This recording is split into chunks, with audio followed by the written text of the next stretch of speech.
What is going on, guys? Stevie from the Minmasters here, and today I'm gonna put this engine back in that truck.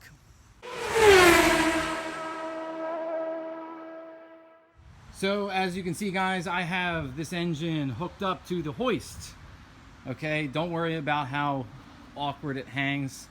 It's all gonna go in there eventually, and I know the engine's not facing the right direction, but this hook has a swivel, so I've actually just been swiveling it around. So this is where I left off after I pulled the engine out. So there's a few pieces that need to go back on because I just changed the rear main seal. You can watch a video on that in the playlist. So the separator plate's gonna have to go back on, and then the flex plates and those 6 bolts there. And then we can take this thing and put it in. Now, lead up, okay? So what I'm gonna be doing is I'm gonna take this, reposition it so it is in front of the truck. I'm gonna prop this hood up way more than it needs to be right now, and that way I'll have the clearance to come in and put the engine right in. Now, I got the lift and chain from a different place, and it's a lot shorter. As you can see, it's rubbing on the intake plenum here, which I'm not so happy about, but I'm gonna pinch, and I'm literally trying to get this done before the thunderstorm kills me. So that's kind of the flow of everything. Hopefully you guys like it. Let's get cracking.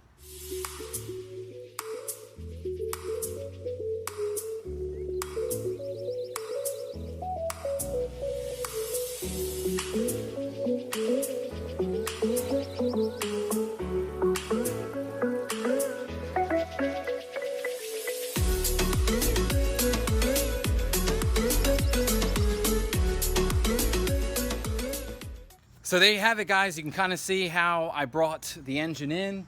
We came up through the top, went down in, okay? The big thing is you really need to support this hood so you can get it up higher. I've since reconnected the hood, so everything works fine now. And it's in. So you'll notice that once we got it in, we were like finagling around and trying to get everything to work. And the big thing messing us up was the chain on this particular hoist doesn't have a whole lot of slack in it. And so what we were fighting is the fact that the engine was going in kind of tilted, so it was kind of hard lining up your studs.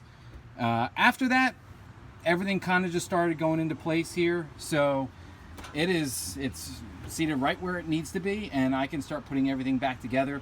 The other thing I did after the video is I crawled under here, and your 2 bolts that hold your transmission,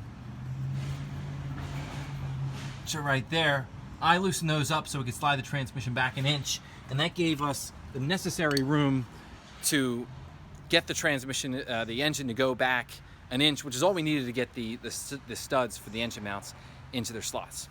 So from here on out, it's quite simple. So I'm going to reconnect everything and anything that I see that needs to be connected. I like to start with the transmission, everything on the back side, because that helps stabilize the engine, okay? But before we start, so if you remember, if you watched my video on how to remove the engine, there's this 1 bolt here. It's a grounding bolt that goes to the engine. That's gonna have to go back in. I may even have to jack up the engine to get access to it, but that has to go back in first, okay, just because it's a nuisance. The other thing that's gonna have to go back on right away is your engine mount bolts. That way there's, you know, the engine itself stays put, and then I'll climb under there and start putting the transmission back together. All right, so you're at the point now where the engine's in and you start connecting everything. So just in case you don't have anything labeled and you need a little extra help, I'm just gonna point out where everything goes for you. I've already taken the liberty of hooking up a lot of the stuff up front here, but let's get started. So this vacuum line, this connects here, okay? This hose, okay, so you have one that's on the left here, left outer hose connects here, right inner hose connects down here at the bottom. For your alternator, you have 1 plug that goes here, smaller plug there, and then you have this one back here, which is a nut. Then you also have either it's like static line or grounding wire that goes here with that nut, okay? For your smog pump, you have this hose right here, okay, and that goes to your charcoal filter, okay? Now, you have a harness that goes down this way right here, and there's a bolt right behind your smog pump. That's, if you watch my video on how to remove the engine, that's the one that I said was really sneaky. And that bolt is the bolt, the stud goes in, and then it's a grounding wire, it's a bracket for your transmission cooler lines, and there's also a bracket for this harness to make that stay there as well. Okay, moving to the front, here's your serpentine belt. Okay, so tensioner, I like to begin here, and then you have your crank. So you'll start with the crank, go all the way around your tensioner, fully around your alternator, underneath this guy, over, down, this way, up, over, and back down. Okay, if you need to think about it, the best way to think about it is anything that's smooth normally doesn't need that much of a full turn, but most of these things need at least most of a turn array around it. The only one that actually doesn't is the air conditioning. So what I mean by that is you see this goes from here to here. It's like almost 3/4 of the circle, 3/4 of the circle, 3/4 of the circle, 3/4 of the circle, and so on and so forth. So that's that. Then you have your throttle cable here for throttle body. Okay, so you pinch those, it pushes through, and then this just clips right down on top, and you have that together here. Okay, over here we have this one vacuum line here, and that plugs in right there. Okay, I just need a new vacuum line because, as I found out, this one looks bad. Moving over, okay, and we'll come back to some of the stuff we have there.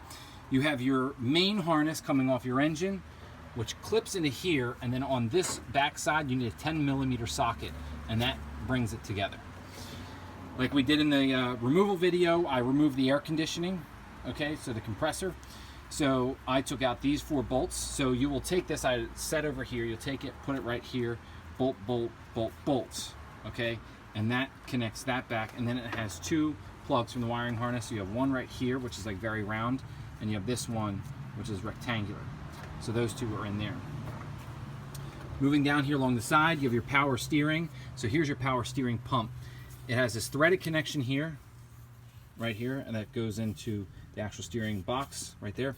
And then it actually has its own cooler function, okay? So this line right here, that needs to be connected. So that's in.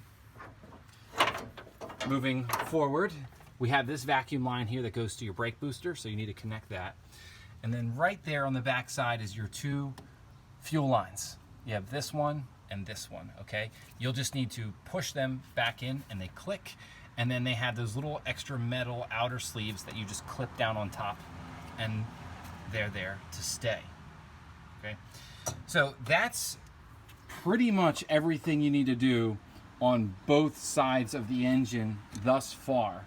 I'll bring you back when I get the next couple of things finished here. So the next step for me is I'm going to put the radiator fan shroud in, and then I'm going to bolt the fan on. Okay, so the fan, it's just your 4 bolts that go here. The radiator fan shroud sets into this socket and this socket, and then it's just a matter of threading a bolt here and right here, and the front here is set up. And then of course an easy one that most of you already know how to do is you have your intake piping that connects here with 2 hose clamps, and then also connects here with a single hose clamp.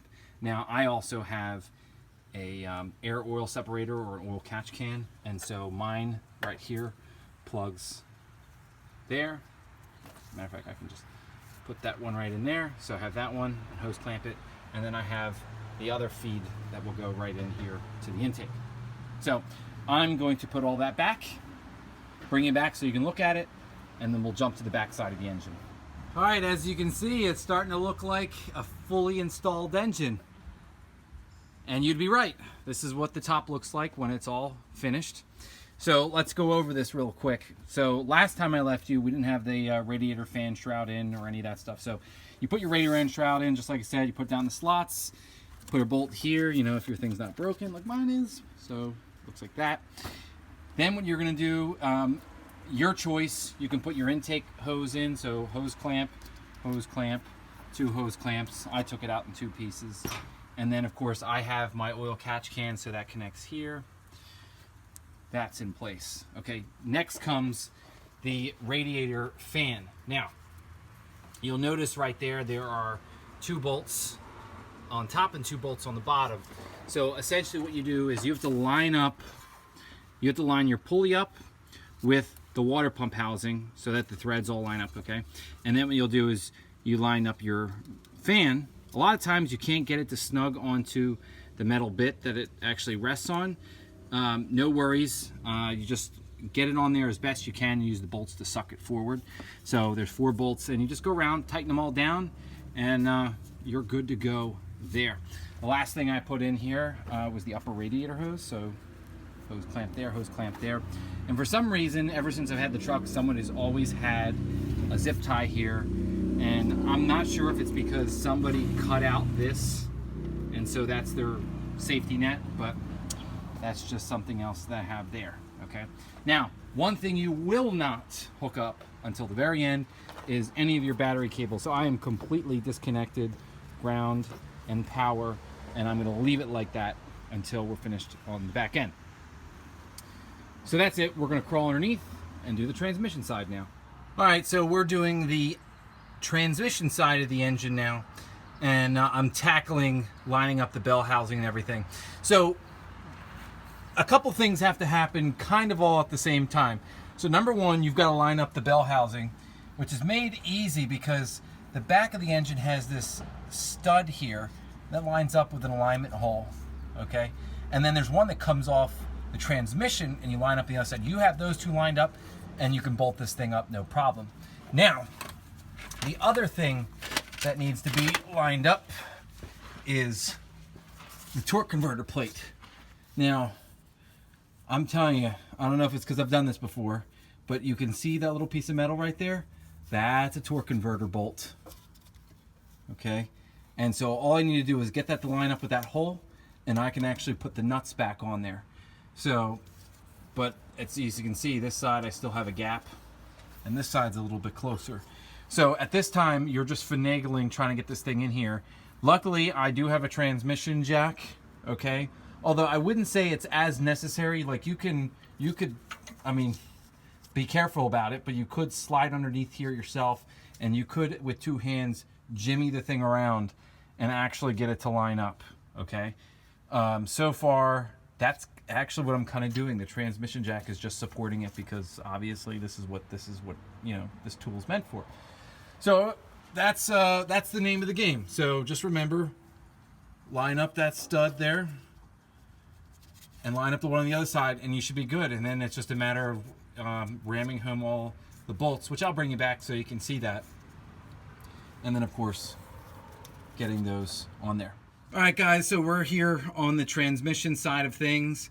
I've got everything lined up. So basically you jimmy it around, and then this bolt right here that I'm motioning with my foot, okay, that one, and there's one on the other side, they line up with the pegs, okay? And you can either do the bolts, so you can, that's where the peg is, so you can actually either do that bolt or that bolt there, whichever one you decide. And actually what I do is I use those and I suck the transmission for the last little bit of the way, provided that the torque converter lines up as I showed you earlier. Now, I get questions about this all the time, and here's the secret, okay? Everyone asks, how do you get to these top bolts and loosen them or tighten them down? And this is it. This is the trick. Impact gun, 1 extension, 2 extension, 3 extension, 4 extension. Now, these are both torque sticks of say about 8 inches. Then you have probably your average extension, and this is I call it my big ass extension right here. And then I have an elbow, and then I have a 5/8 socket. And all you do is you just hook it up there, and you know, and bada bing. So I'm gonna go around, tighten all those, and I'll bring you back to the front side of the transmission where we will handle the torque converter nuts. Okay, so now it's time to hook the torque converter to the flex plate. This is your flex plate in a manual transmission. It is known as the flywheel. The torque converter is the blue stuff right there. And so there's studs coming off the torque converter that loop through, that, you know, come through holes in your flex plate, and you put these nuts on them, okay? Now, obviously we have access to one because it's right here, And you gain access to the rest by putting a breaker bar on your crankshaft pulley. And by doing that, I can rotate everything and gain access to the rest of those studs to put the nuts on. So I'm going to go do that, and I'll put all the studs on. The Haynes manual says 20 to 30 pounds of torque on those, and you shouldn't have to worry about them coming off. So I'm going to put all 4 of them back on. Once they're on, there's this plate that goes here. You can put that plate back. That's a bolt there and a bolt there. And then we'll move over to the starter. All right, guys, so we're on the passenger side where the starter is and the exhaust. Now, I did say we were going to go and put the starter in, but one thing to make life easier for you, it's best that you hook the exhaust up on this side first, then you put the starter in, because as you can see, the starter not being there gives you enough room to get your hands in there and get the nuts threaded on. So hook this side up to the exhaust, and while you're at it, you might as well get the other side because there's nothing stopping you there. And then we'll come back and put the starter in.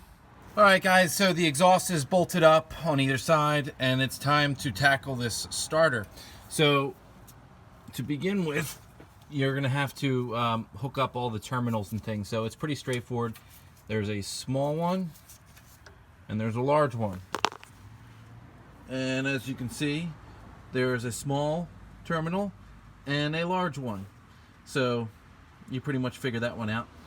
And then basically you hold it up, and it's 2 bolts that hold it in there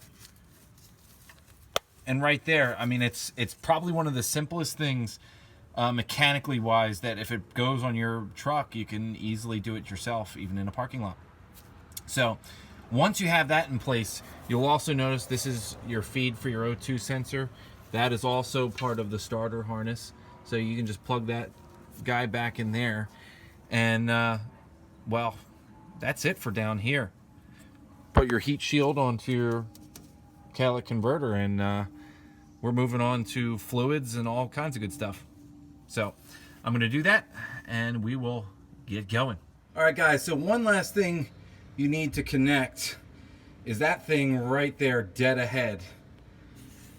That, okay? So it comes off your exhaust, and it connects to a rubber hose coming off the back of your engine where your other emission stuff is.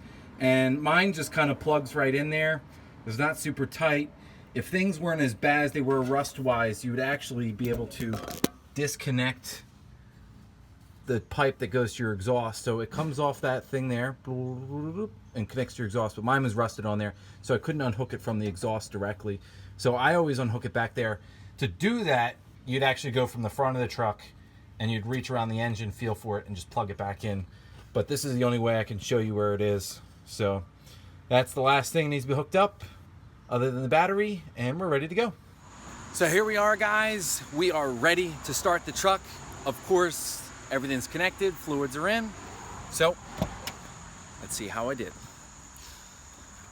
Alrighty, and voila, starts right up. But actually, this might seem disappointing, but I've actually already started the truck. Matter of fact, I've been driving around this thing a couple days so far because, well, what happens when I do some repairs and you're just this excited. I hadn't driven the truck in about 5-6 weeks. As soon as I got the engine in, everything connected, I was out there with my dad, and we just gunned it and started the thing, which I think most of you will probably understand. It's an exciting moment. So it did start right up. That is 100% true. One thing though, 2 things. When we started up, there was just smoke coming off the exhaust manifold, the headers, because there was all the oil, cleaning fluid, and everything from when I installed them. So that was one thing that was a little different. The other thing is I had a minor exhaust leak. So right where your exhaust pipes actually bolt to your headers, I had a little bit of an exhaust leak on the passenger side. So I just unbolt them and retighten them, and I got them to fit snugly, and of course the exhaust leak went away and it sounded amazing. The other thing I did to make that easier is I actually unbolted the exhaust. I have a V-bend right there, which is a special kind of flange. It's amazing. You should try them out. And so otherwise, with your whole exhaust connected, it's very hard to kind of move your exhaust piping around to get the right connection. So that's probably what caused the leak in the first place. But otherwise, full start, bang, it was on. It was awesome. I was very, very happy. And as you can see, I've been happy driving it around. Now, things you can expect. Not a single drip from the engine. My oil gauge always reads slightly on the high side, which is awesome. That's normally how I could tell if I was full of oil when I used to fill it up before. And so it's just really weird not having to check your oil every gas stop and put a quart in every time. So that's rather unusual. The engine's very quiet because of that. There's not all that extra chatter from having low oil. Another thing I noticed was normally on the highway I was getting 13, 14 miles to the gallon, especially with the air conditioning on. With the air conditioning on now, driving on the highway, doing 65, 70 miles an hour, sometimes getting over 70, 17 miles to the gallon. More like it's like 17.8 miles to the gallon. So almost 18 miles to the gallon since doing the whole engine refresh, gaskets, fixing those studs that were broken, the whole thing. I mean, this is like the best thing I've ever done to this truck. I mean, it just doesn't sound or feel or maintenance-wise feel like you're driving an old OBS truck. So I highly recommend you guys do this. You will love it too. Plus, it's just really empowering just to yank an engine out, put everything back on it, and put it back in. I can't tell you how many people are like, wow, you do that? And I said, well, you could do it too. Just get some tools and take some time out of your day and do it. So anyway, guys, I really hope you enjoyed this video. I hope you enjoyed the whole little time-lapse sequence of me putting the engine back in. I'm going to try to do a lot more of that. And yeah, so that's all for me. Hit the subscribe icon over here. Check out some of my other videos. I'm Stevie from the Minimasters. Thanks for watching.